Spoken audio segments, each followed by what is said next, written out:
Hey, what's good with y'all? It's Face the Real. Y'all know what it is. I ain't gonna bring back that old intro. Don't mind me. But this is unscripted. It's just something I wanted to speak on, but I wasn't in the mind capacity to actually speak on this in a very coherent way. Now, this video is about PlayStation getting rid of physical disc. Now, I know y'all probably don't know this about me. Maybe some of y'all do, but I have owned a PlayStation every generation since it came out.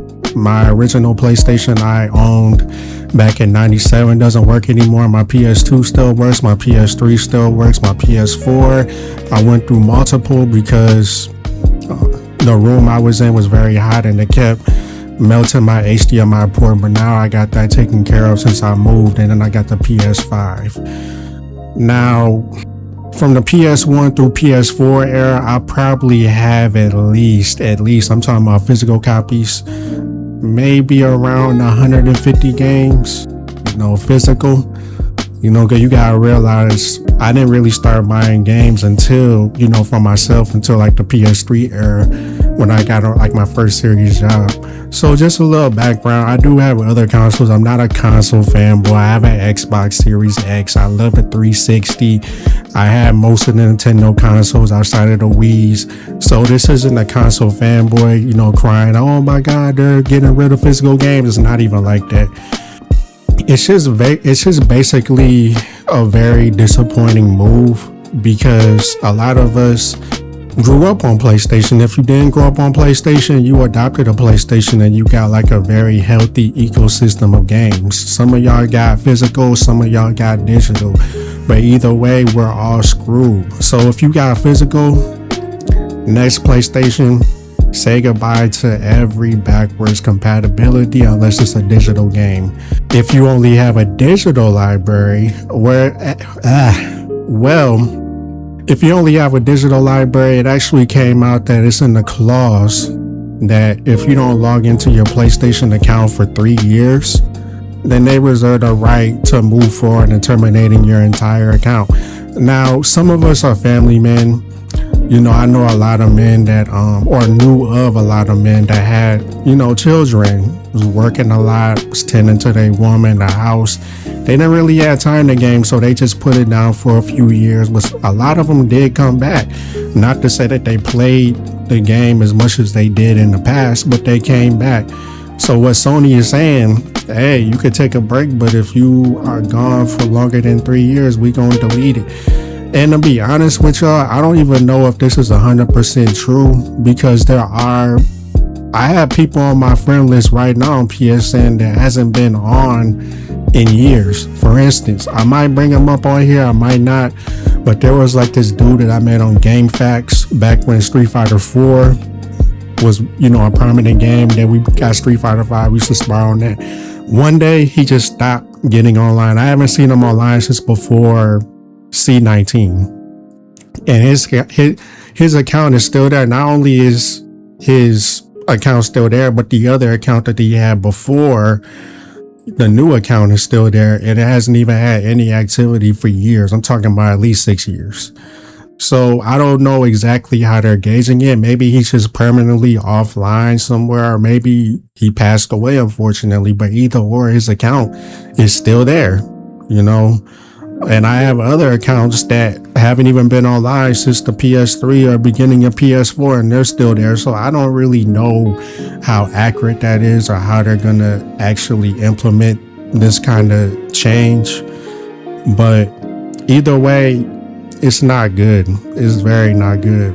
So the main thing that really gets me is that if Sony has basically, all right, so put it like this. If you're selling something, right, and then other retailers sell the same product, obviously you get a cut or whatever. But eventually, as time goes on, value diminishes, and then they go on sale. Or, average sales, average sales from like Walmart, Target, Best Buy, even GameStop, they'll have sales on games, and then you go on like the digital store, and a lot of those games are full price. Not to say that they are never discounted, because Sony does discount games. Microsoft does as well.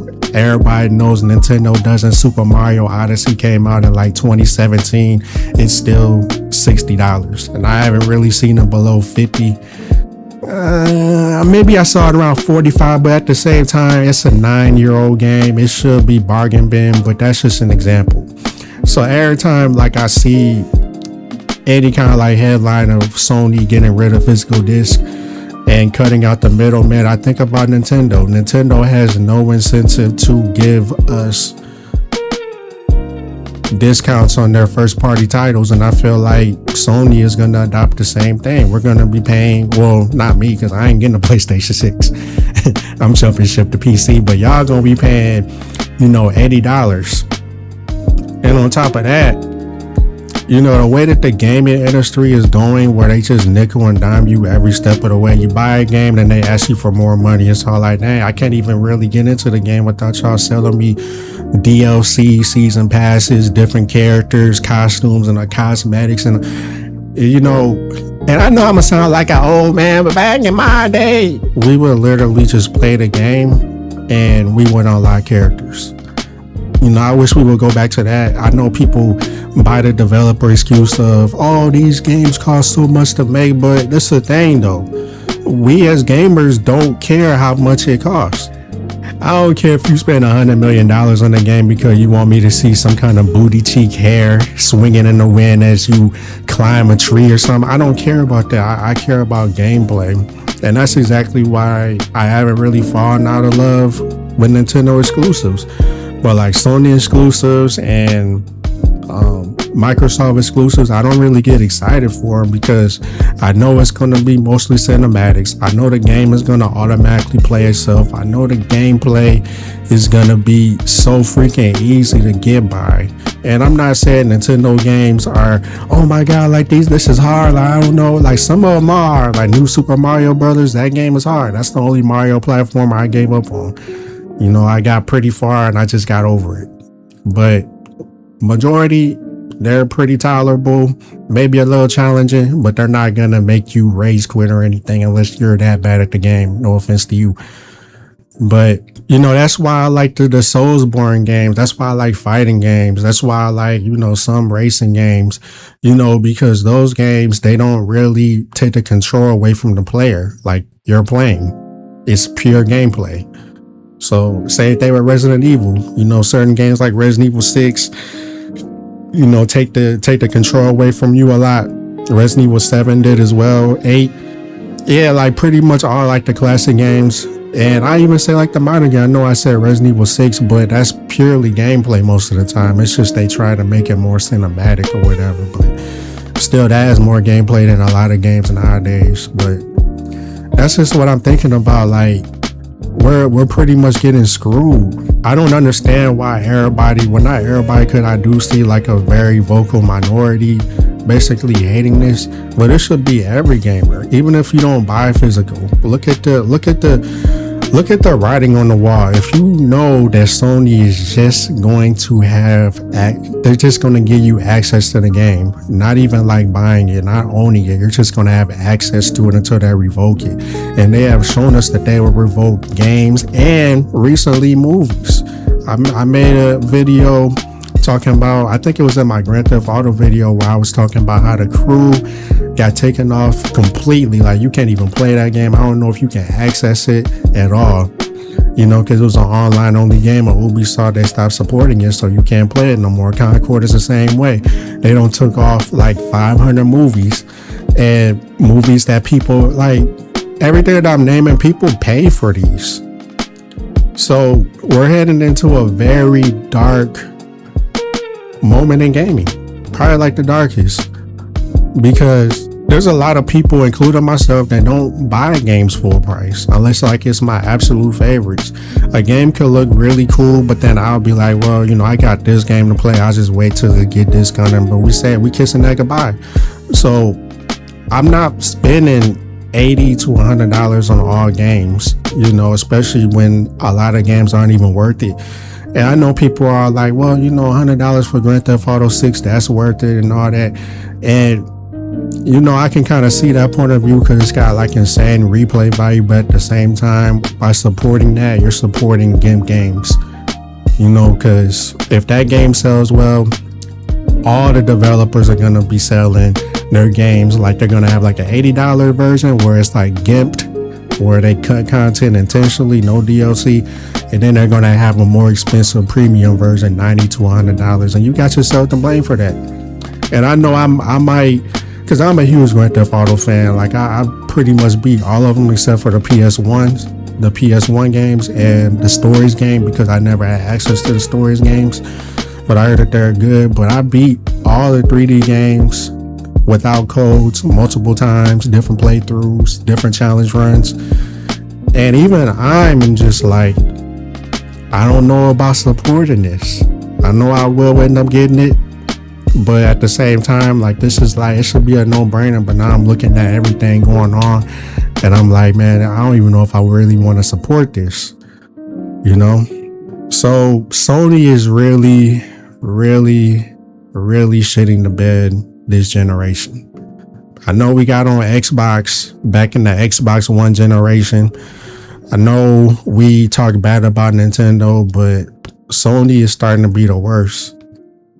You know, I really do think that Sony and Nintendo are the worst out of the big three. I know Microsoft isn't the best, and Microsoft has been, you know, messing up, but you get more, well, you did get more value out of like the Xbox before, like the inflation made the Series S pretty much as the Series X before the price hike, and then they increased Game Pass subscription prices or whatever. But before that, it was a great value. You know, it was a great value. Sony didn't really have a lot of the similar things, you know, when it comes to like gaining access to different games through a subscription service. Yeah, you got PS Plus, but come on, man. Like, ain't nobody really trying to spend $130, $150 a year to access streamed, keyword streamed, PlayStation 3 games. And I know people be like, oh, well, you know, it's hard to port PS3 games. Come on, bro. It is literally people that can emulate PS3 games through, what's that emulator that I got on Series? I can't remember, so I access it in a minute, but they really do have emulation for a lot of different games. I just haven't tried it because I'm, you know, setting that up is tedious. So if like an amateur can emulate a lot of these games from PS3, why can't Sony? So I don't really buy all that. You know, we paying an arm and a leg for these consoles. I paid retail, thankfully. I didn't have to go through scalpers. I got lucky. You know, y'all want to figure out how I got lucky, I can make a video on that, but it's not even supposed to be my PlayStation. I ain't take it. It was just a mistake. Girl gave it to me or whatever, but, you know, neither here nor there. But yeah, that's pretty much all I got to say about, you know, Sony and, you know, them pretty much getting rid of physical discs. Like, it's pretty much just to line their own pockets. It'll be something different if they announce this and say, oh, well, you know, digital games are going to be cheaper. Nah, we're still paying the same premiums, you know. And I come from the days when we would get a new game and look at the cover art. We would look at the back of the box. We would open up the box or, you know, the case, and see like a manual with artwork and telling us about the game, the story, the plot. You know, all the old Grand Theft Autos came with a map. You know, my best friend, he used to hang him up on his wall, especially he had Vice City for a while on his wall because that was his favorite game. Pretty sure he has Grand Theft Auto 4 on his wall now, maybe 5, I can't remember. But we're not getting a map because they're not even doing physical. So, I mean, it just seemed like they don't even care about the experience. And I know people will be like, well, you were going to get a digital anyway. There are certain games that I like to get physical, and Grand Theft Auto was one of them. I have them all physical that I own. The only one that I don't have my original copy of is San Andreas. Shout out to my cousin for scratching it. But I looked forward to actually going to the store, you know, mingling with people and, you know, us being excited about Grand Theft Auto because it's a big release. But now we just gonna be at the crib and, you know, hit purchase now and then that's it. And I don't even know why people are pre-ordering a digital version. They're not gonna run out of digital copies. I don't understand why people just did that. They don't even have gameplay out or anything. You're just like, oh, Grand Theft Auto 6, I'm gonna buy it because, you know, I'm a sheep. You know, it's just crazy. But yeah, gaming, well, at least console gaming is done. I don't think it's gonna bounce back. Sony already has dialed back on, printing physical disc. I'm not going to drive to the store to get a case with a code in the box, not even a disc. That's stupid. At least Nintendo has the illusion of a cartridge. I mean, it's a cartridge, but it has nothing on it. Sony can't even do that. It's like, bro, like just buy the game and move around. That's how I take it. But yeah, I'm rambling a little bit, y'all. Hope y'all enjoyed the video. I'm gonna try to upload more and whatnot. Appreciate everybody rocking with the content. Salute. Shawty, I see ya. Nah, I'm playing.